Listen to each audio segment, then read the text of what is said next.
Let's go to upcoming quizzes and tests. You can do it. You can do it. There's going to be a quiz on counting Sig Figs. Okay, and that one I have like at least 3 different versions, maybe 4.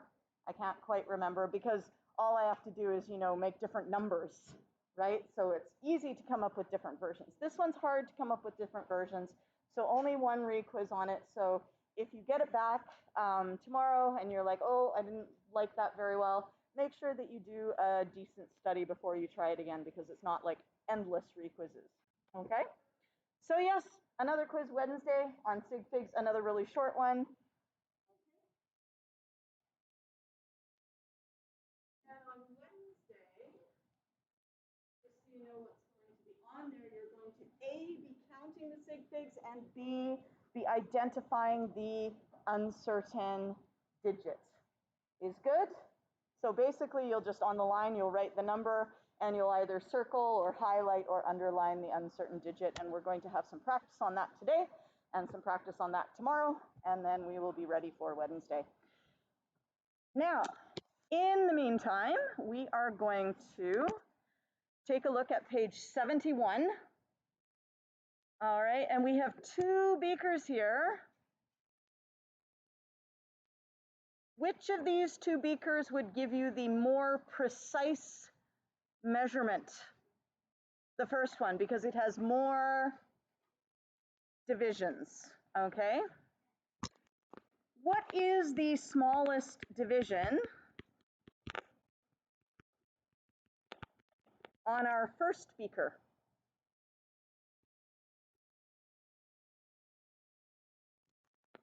Let's take a look. We got 20, and then we have 40. So in between the 20 and 40 would be 30.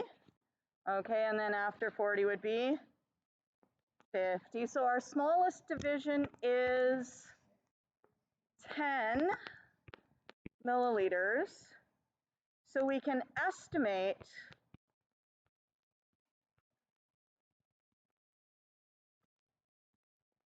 to how many milliliters? 1 milliliter.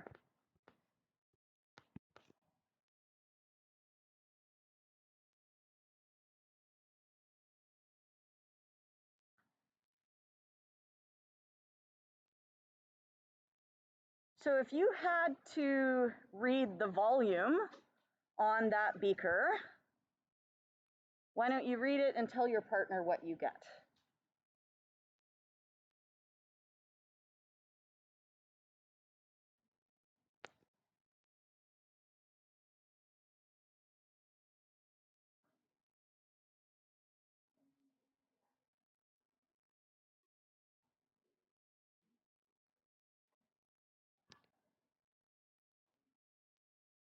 What do you guys think?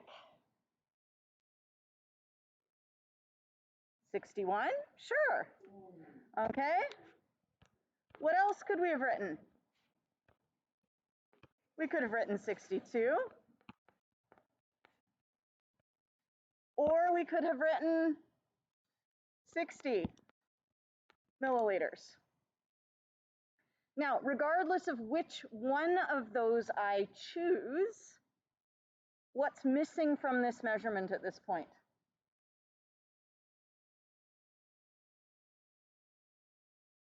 I have my uncertain digit, right?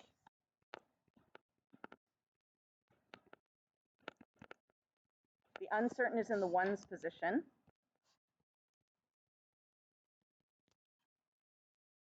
Yeah? I could do that. That is an option, okay? So I could have written 61 plus or minus 1 milliliter. That would be fine, but I've still forgotten something. And remember, this bit here is optional.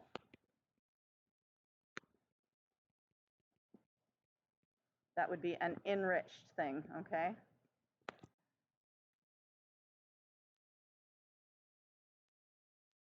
There are 3 things you have to have in every measurement. Yes? Yeah, we need to say what we are measuring. And rather than saying volume of beaker, because we don't really want to know like what's the volume of the beaker itself, what's in the beaker? Water, right? We've got some water in this beaker. So we need to write V water, capital V, water, equals 61 milliliters. And I'm going to put this in brackets because you're not going to write all that. You choose one of those and write it, whichever one you like. Are we sure about the 6? Yes, we are sure about the 6. And I guess I was assuming that we would go with 60, although I don't know why. It looks more like 61 to me right now. But are we sure about the 0 or the 1 or the 2? Are we certain about that? No.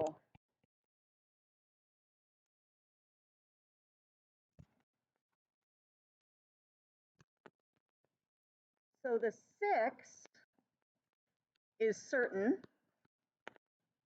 I'll just write cert. The 1 is uncertain.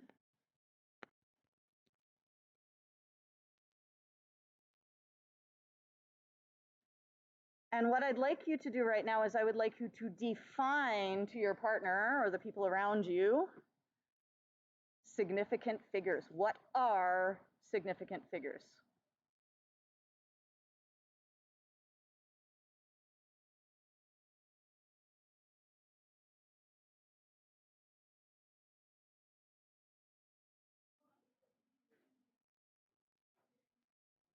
Numbers that are significant. I love it.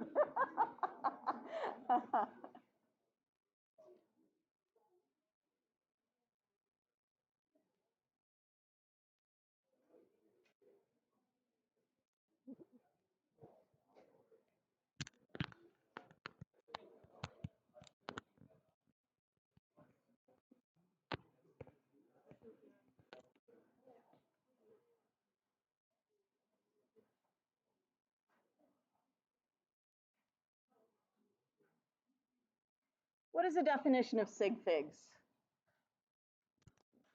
They are the meaningful digits in a measurement.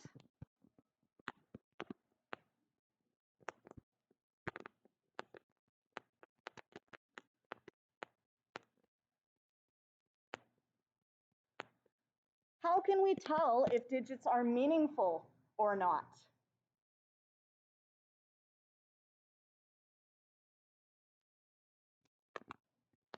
There's another way to define this, and it starts with all.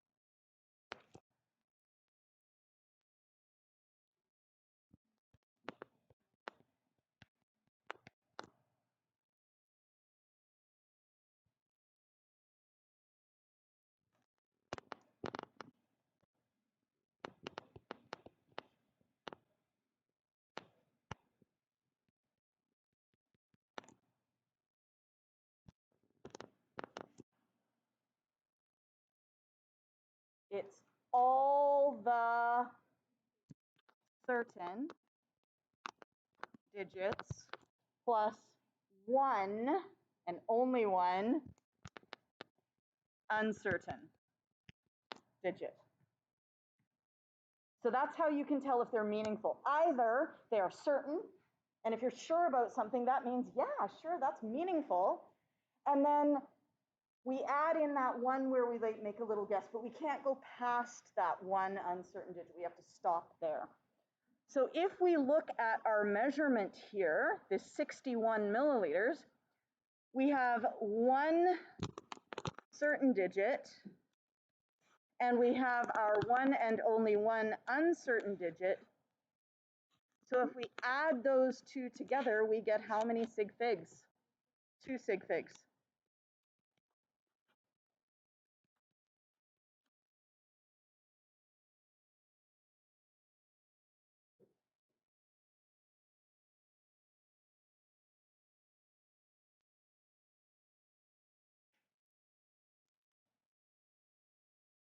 Now, how about our second beaker over on the right? First of all, what is the smallest division?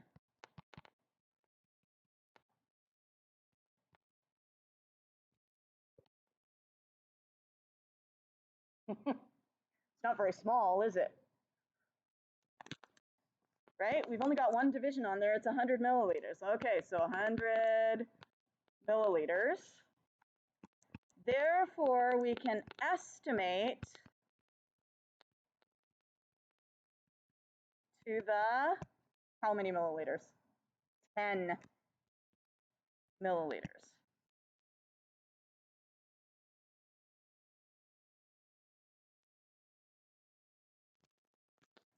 And what that means is that our uncertain digit is in the tens position.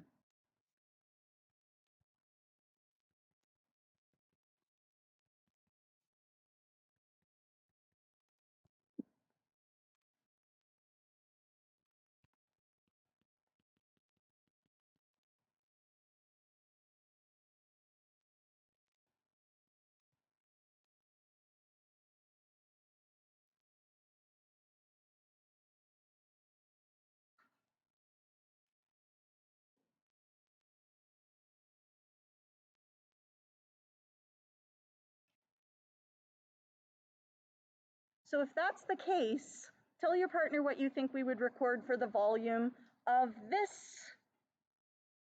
substance here.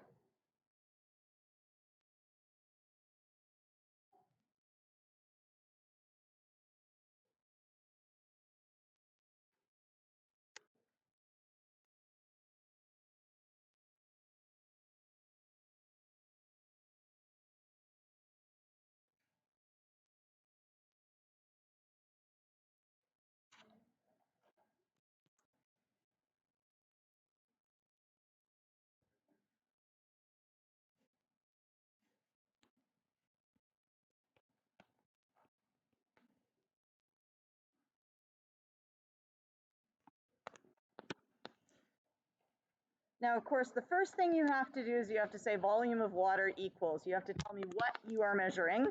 That's one of your 3 marks. What do you guys think? How many milliliters? 60 is a good guess. What if we wanted to write in the uncertainty? This would be plus or minus 10, and then our unit would be milliliters. So in other words, this could be 60 milliliters, or it could be 50 milliliters, that's minus 10, right? Or it could be 70 milliliters. You could have chosen any of those volumes.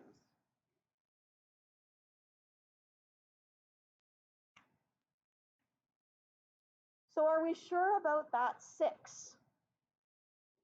No, right? Because it could have been a 60, it could have been a 50, it could have been a 70.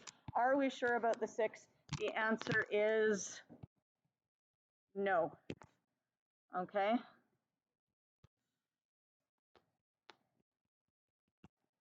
Now, what about that 0 that comes afterwards? No, we're not sure. And in fact, it's meaningless to say whether we are certain about that or not, because we already have one uncertain digit. Saying that we're unsure about the next one is pretty much meaningless, okay?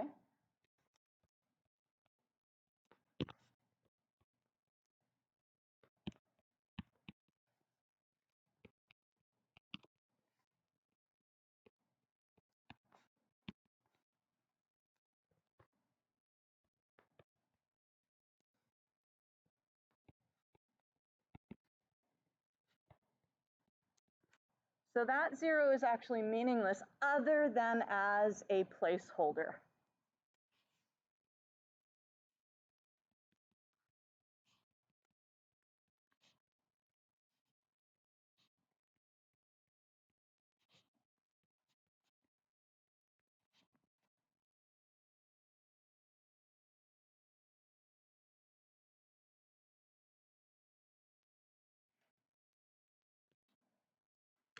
it's not completely meaningless. If I didn't have that 0 there, my number would be 6. Would that be correct? No, because it's 60.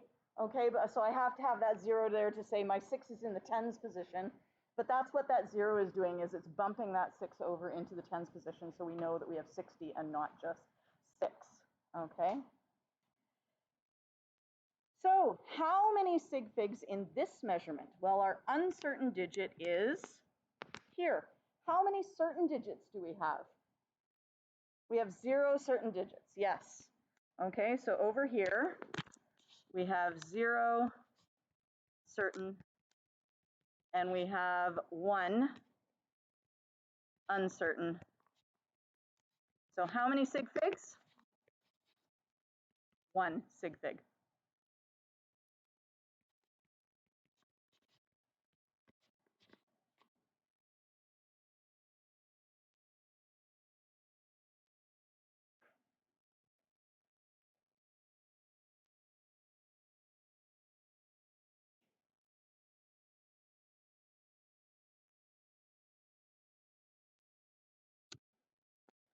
Now we're going to do a little comparison, and I'm going to choose this version of the measurement on the left, the 60 milliliters, okay? Because we could have guessed that this was 60 milliliters, and I'm going to choose the 60 milliliters on the right, okay? Because we could choose 60 milliliters on the right.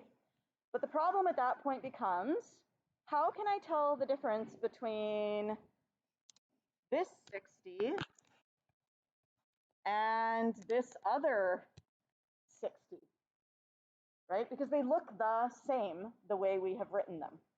Yes?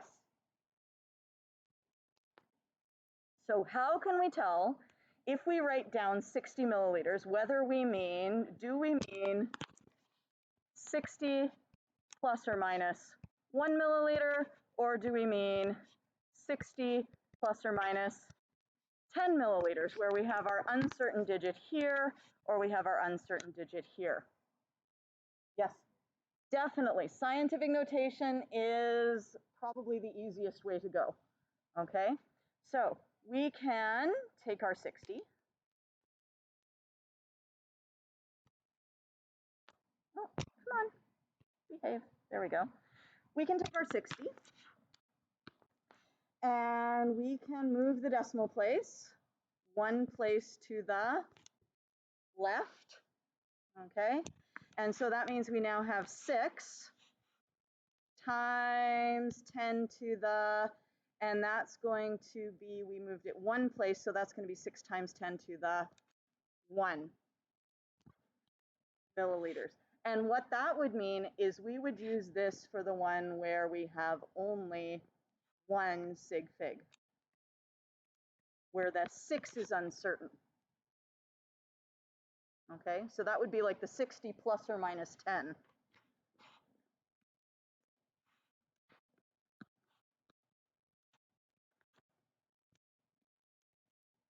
Or we could take our decimal and move it over 1 place, and we could have 6.0 times 10 to the 1 milliliter. And in that case, our uncertain digit is here, which means that we now have 2 sig figs. And so that would be like the 60 plus or minus 1 milliliter.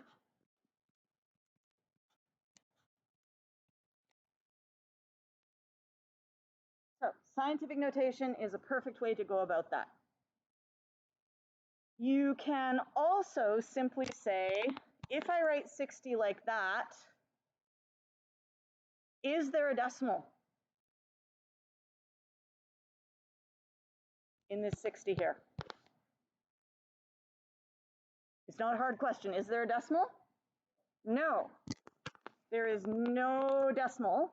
Therefore, the 0 is not significant, because remember, zeros on the right, what are our zeros like? Zeros on the left are yes. Zeros in the middle are, or no, sorry, on the left are no. Gosh, I'm getting it wrong. No, and then in the middle are yes, and on the right are maybe. Let's do it all together. No, yes, maybe.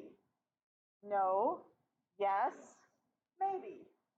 No, yes, maybe. And what does the maybe depend upon? If there's a decimal. So we are on the right, so we are looking at the maybe, and we say maybe, but we say no, there is no decimal, therefore not significant. So this would have only one sig fig.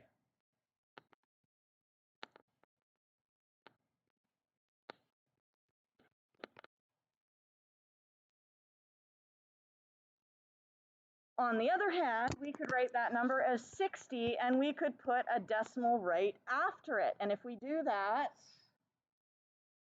is that 0 on the right significant?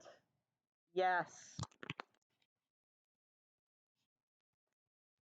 Yes, decimal. Yes, significant.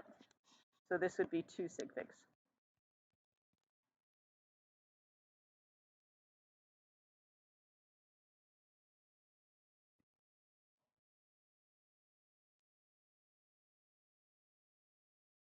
Finally, and this is the one that's kind of a little bit weird, and you'll probably never see outside the context of Chemistry 11, and that is the use of an overbar. Okay, that's our little overbar there, and you can see it's going over top of the 0. And the overbar shows us our last significant figure in a number. And the last significant figure is always the what kind of digit? The uncertain digit.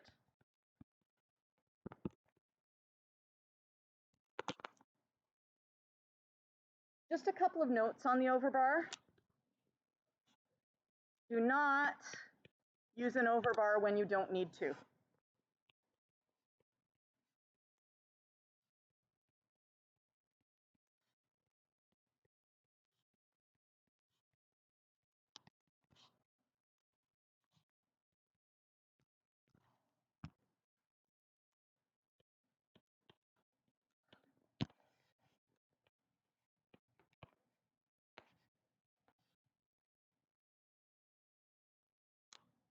If I wanted to show this number with 3 sig figs, would I need an overbar? No.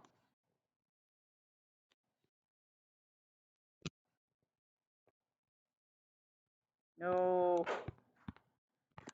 Do not use overbars over non-zero digits because they are always significant. Okay? No overbar on non-zero digits.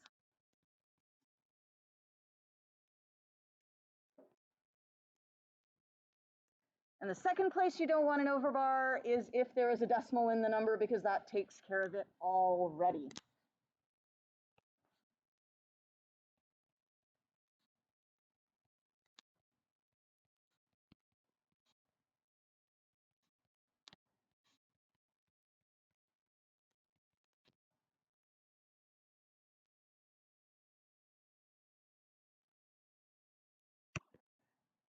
And I didn't leave myself much room for that, but we could put that over here. We could have 320.0. If we were to put an overbar there, that would be a no. Okay, you don't need it there because the decimal already tells you that that last digit is significant. So don't use one when you don't need one. Okay?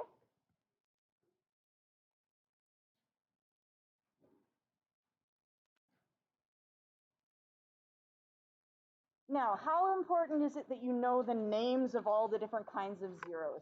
Not especially. I'm not going to ask you the name of the zeros on the right, the name of the zeros on the left, the name of the zeros in the middle. If you find it helpful, you can use their name. Often we will call these trailing zeros because they trail off at the end, okay? they are at the right of non-zero digits. And these are the ones that are maybe significant.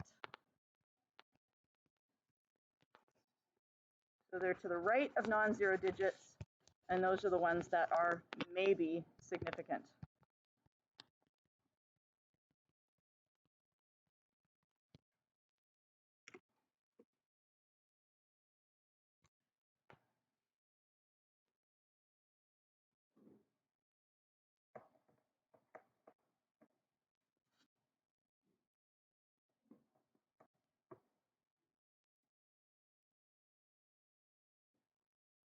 And they are significant if and only if there is a decimal in the number.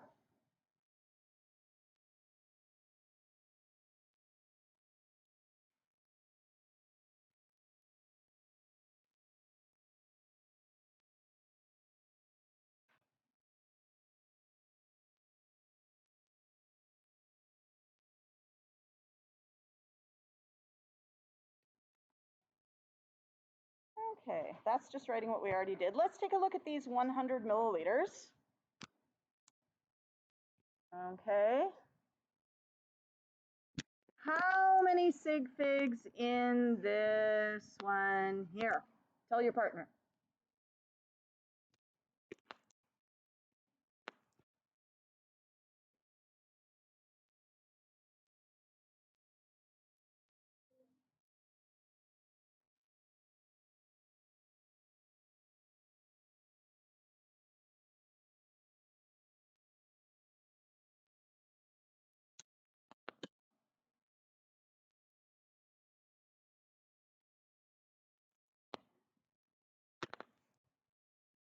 Those are zeros on the right, and zeros on the right, are they yes, no, or maybe? Maybe. And how do you know if they are? Yes. You say decimal? Yes. Oh, look, there is a decimal. And so, yes, those are significant. So how many sig figs? 4 sig figs. How about our next one, 100 milliliters? How many sig figs in that number? 3 sig figs, because we say decimal. Oh, yes, there is. Therefore, those zeros, yes, they are. 3 sig figs. And finally, we have 100 milliliters written like that. 100 with no decimal milliliters. How many sig figs there? 1 sig fig. If we had to underline our uncertain digit in each question, tell your partner which digit you would underline in each of those 3 measurements.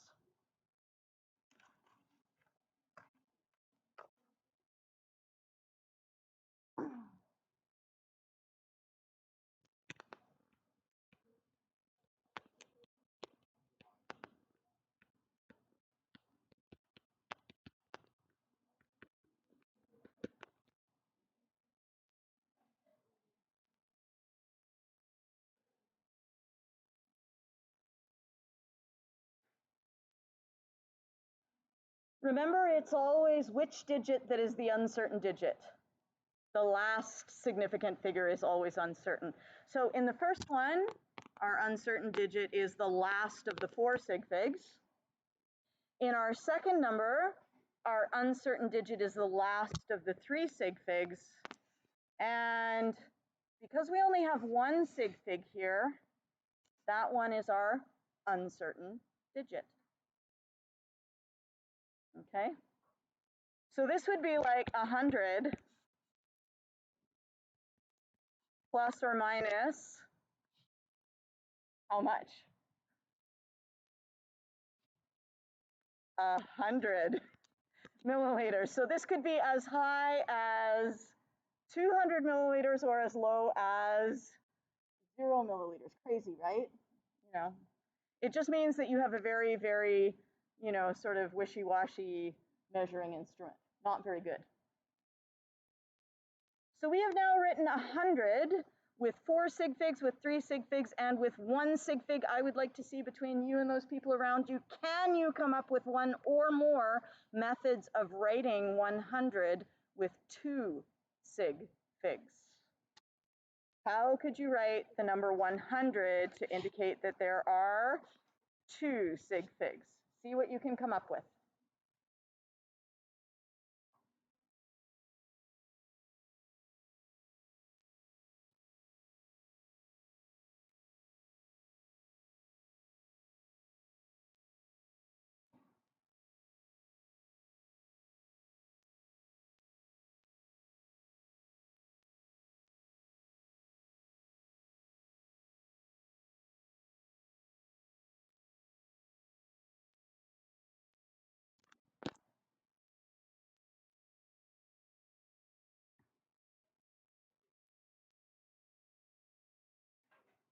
What could you use?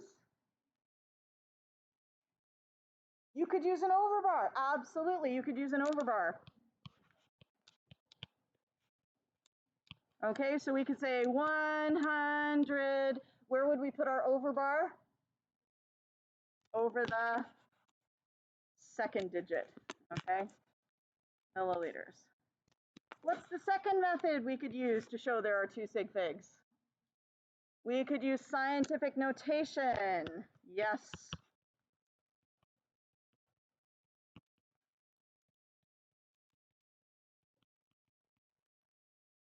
So if we take 100, we need to move the decimal so that there is only 1 digit in front of the decimal. So we would have to move the decimal 2 places. So we would now have 1.0, and we would just write 1.0 because we want to have only 2 sig figs, right? We wouldn't write an extra 0. 1.0, and then times 10 to the 2 because we've moved it 2 places. And 100 is a large number. It is bigger than 1, and so that exponent would be positive 2. Okay, so both of those work very nicely. All right. I think that's it. And just how many sig figs in 2000 with an overbar milliliters? 3 sig figs. So if you wanted to write that in scientific notation, 2000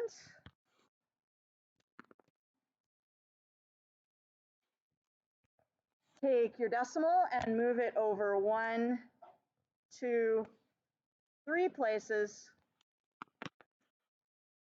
2.00.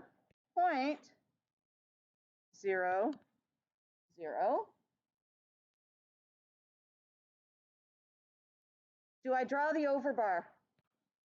No, because I don't need it because I have a decimal.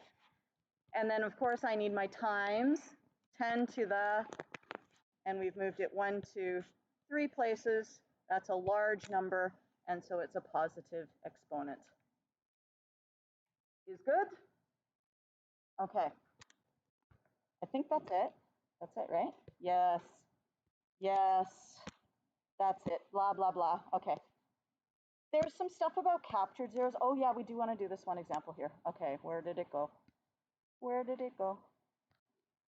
We're just going to skip ahead to page 75. 75.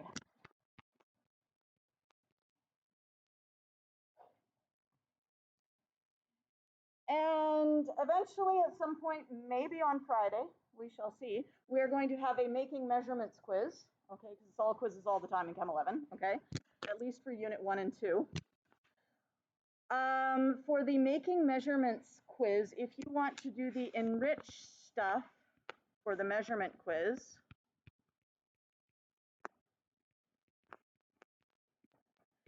that is going to include the uncertainty.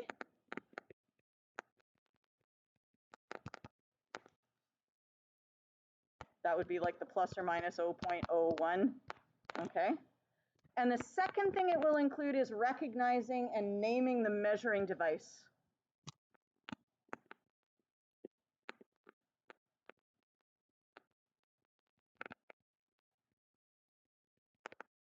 Because you know how we did all that equipment stuff, and we will continue doing some of it this week, probably we'll do a little bit more tomorrow. You don't need to know all the equipment. We're not doing a quiz specifically on equipment. There's a lot of equipment. You could drive yourself crazy trying to learn it all.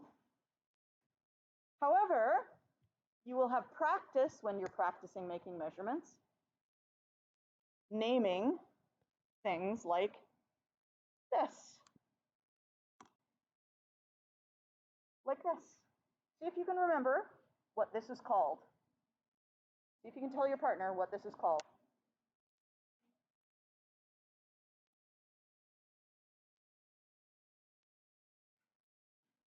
This looks really gross. There's like something inside it. I gotta clean that. It looks like oil's been in there or something. What shape is this? It's a cylinder. And what are these little markings on here? Graduations. And so this is a graduated cylinder. Yes.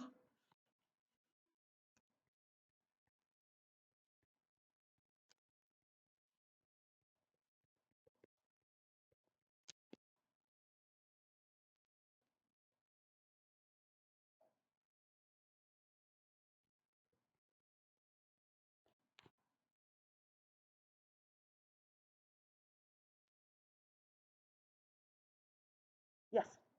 Oh, this way? Yes.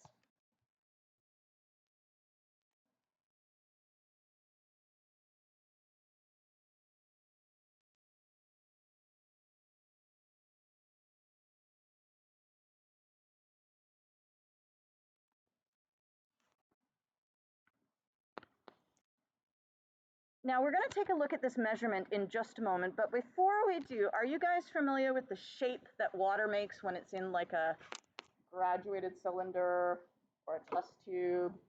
It kind of goes like that, like a little scoop. Yes? That's our scoop shape. But we're not going to call it a scoop. It has a real name. Yes? That is the meniscus. Okay? That is the meniscus. Meniscus.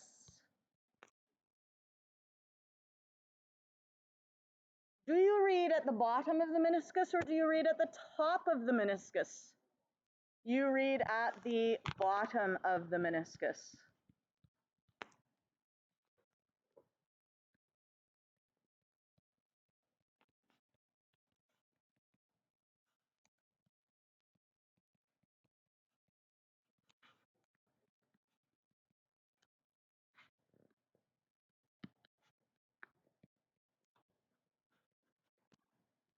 Okay, so whenever you do it, you line up with your eye and you measure at the bottom of the meniscus.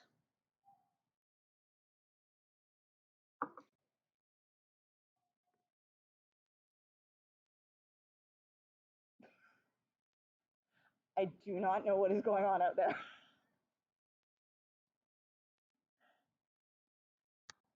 Okay, so let us look over here, and you can see we have a very subtle meniscus. There's not a lot to it. You can really only see it if I zoom in really, really closely. Yes, there's not much. So we have 400 here. What's our next division? 410, then we would have 420. So if we were to record our volume of our water here, what would we record? Our measurement would be volume of water is equal to 407 milliliters, or what else could you choose? 408 milliliters or 406 milliliters, but what you're seeing is where is our uncertain digit? The uncertain digit is in the ones position. That makes sense because the smallest division is the tens place, yes?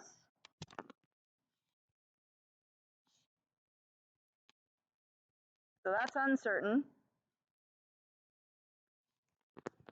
But these two here are certain.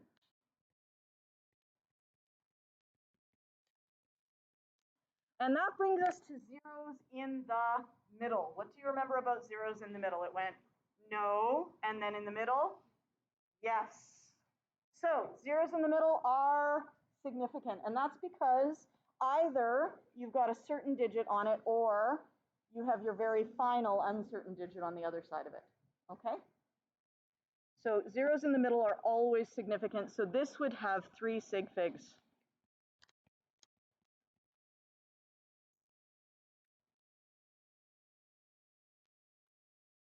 Yes.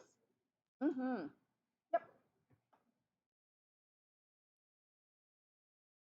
All right, I'm gonna give you guys like just a wee bit of time to do pages 97 and 98.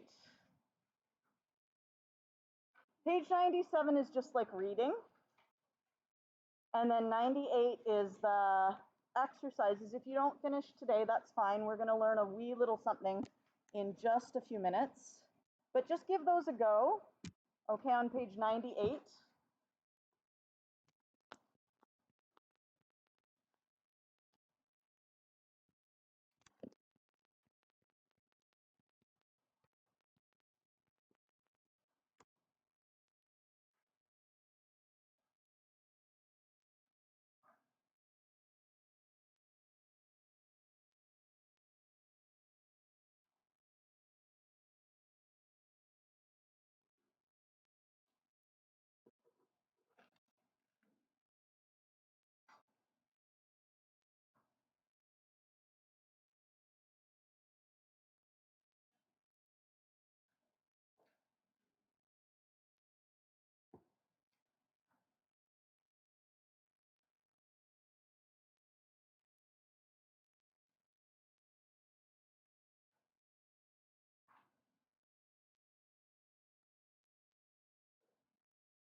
$99. I would actually leave it for extra practice for later.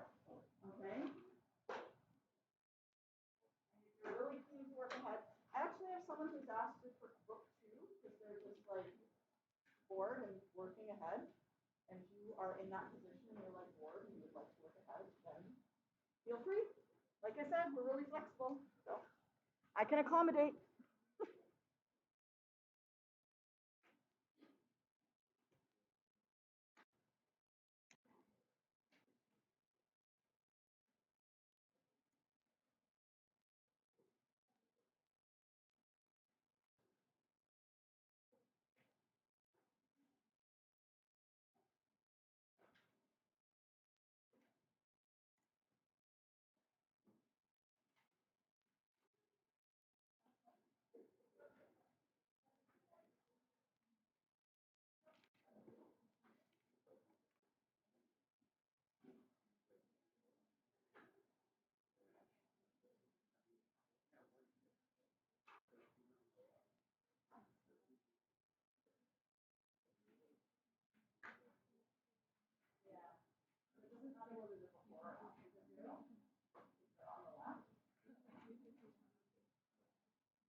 Our study technique of the day is going to be relevant to the last thing that we're learning today. And we won't get all the way through it. We're just going to get started on it. But this is drawing. Now, obviously, some of the things we've done up till now, drawing is not going to help you because if you're counting Sig Figs, well, maybe it will, you know, if you draw them out and you highlight like your leading zeros in one color and your other zeros in another color, you know, you can draw even things like that. But drawing is one of the fastest and most effective ways to learn. And some of the stuff that we will be doing in this unit is all about particles and different types of matter. And drawing will really help you to learn that. So let's just read a little bit of this. Okay, according to a fascinating new study, Put away the highlighter, skip the flashcards. The fastest way to cram new information into your brain is by drawing it. So there was a study set up by a Canadian research team, and a group of volunteers was asked to memorize a list of words or definitions. Half of them were instructed to write them down repeatedly, and the others were told to draw them in order to memorize them. Who did better when tested for recall? The doodlers were hands down the winners. And no, it didn't matter in the slightest if the participants showed any artistic ability whatsoever. After just 40 seconds of low quality sketching, subjects not only remembered significantly more, they also recalled more detail and context about the words and the ideas. In short, they learned more and they learned it faster. Okay, so what we are going to do is we are going to go to 1.5, well, no, 1.3. I think it's C. Let's see. Yes, 1.3C. This is on page 46. Yeah, I said we were doing more. I was like, why are you putting everything away? But you know, whatever. Okay, page 46.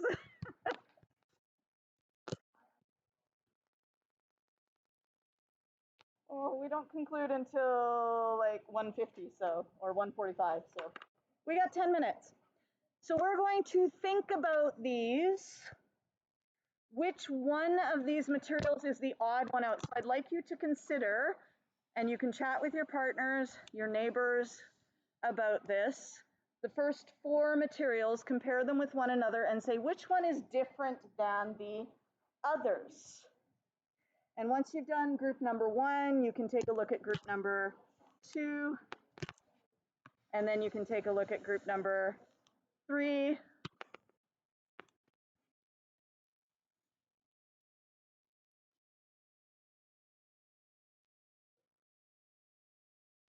And finally, group number 4.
All right, what do we think about group number 1? Let's go through and write down the formulas for all of these substances. Do you guys remember the symbol for copper? It is Cu. How about gold? Anyone remember gold? Au. How about sulfur? Sulfur is S. Oh, it didn't like that. It thought I was doing something else. And then what is our most common type of salt? Sodium chloride, which is NaCl. And one thing I'd like you to notice about that formula is that we have more than one capital letter.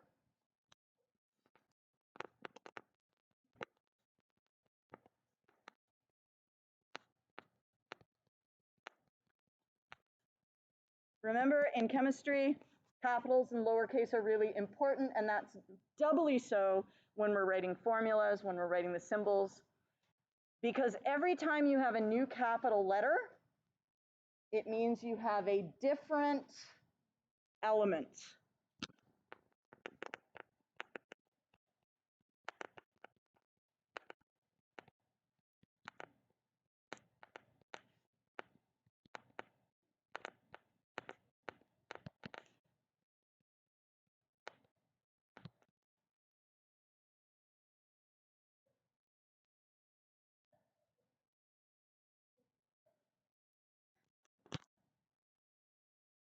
So what that tells us then is that copper, Cu, is a single element.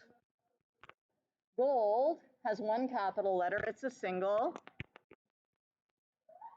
element. Isaiah, could you close the door for us, please? Thank you. Maybe slam it so they know. Bam! No? Okay. No? All right. You're too nice. Okay, so now on the other hand, we have NaCl. That is, it's not an element, it is a, anyone remember what it's called? Starts with a C, compound. Okay, and sulfur, we have just the one capital letter, so that is an element. Does anyone know what rust is made of? Yes. It's the oxidation of, and specifically rust is the oxidation of a certain kind of metal. Does anyone know which one? Yes? Iron. Iron. It's an oxide of iron. So in fact, it is iron. An oxide of iron is iron. Yes. Boy, that took a long time. An oxide of iron is iron oxide, okay? And the specific formula for this one is Fe2O3.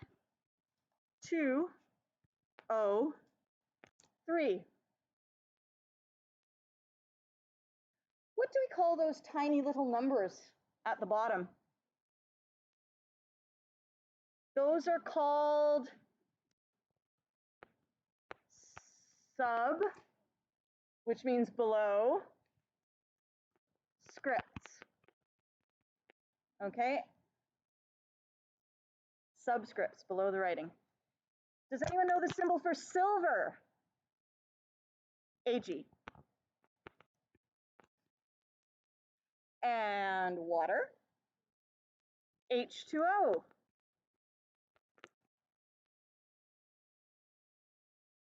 And wood, I wouldn't expect that you would know that, but it is made of mostly carbon, but we don't know how many atoms, so I'm going to put an X there. And hydrogen is the second element, and again, don't know how many atoms, so I'm going to put a Y. And then oxygen, and I don't know how many atoms, so I'm going to put a Z. Which of these four substances is the odd one out? Ag, because Ag is an element. Because it's only got the one capital letter, it's made of one type of atom. Whereas, what are all of the other ones? They're all compounds.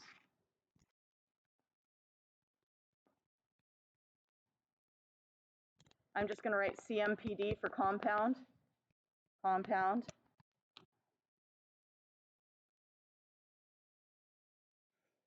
Helium.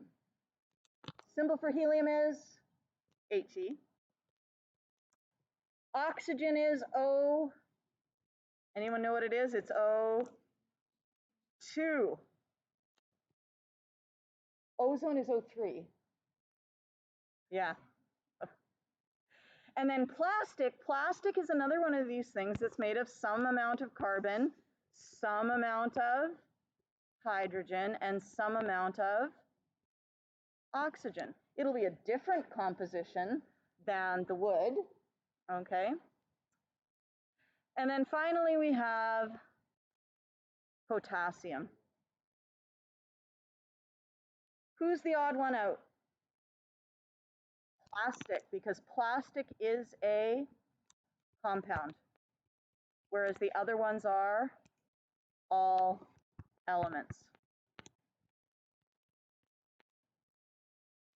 And finally, we have sand, which probably you don't know. It is silicon dioxide, SiO2. We have carbon. We have bromine, which is another one of these ones that's Br2, which means we have two little bromine atoms stuck together holding hands. And then finally, we have magnesium, which is Mg. Who is the odd one out? Sand. Okay, and we are pretty much out of time for today, so your homework is on Teams, so let's see if it will pop up for us. Pages 97 and 98, but also 54 to 58.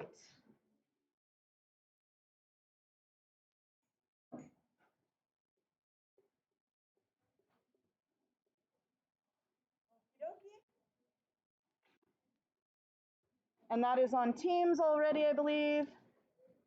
Just double check, make sure. Yes, it is.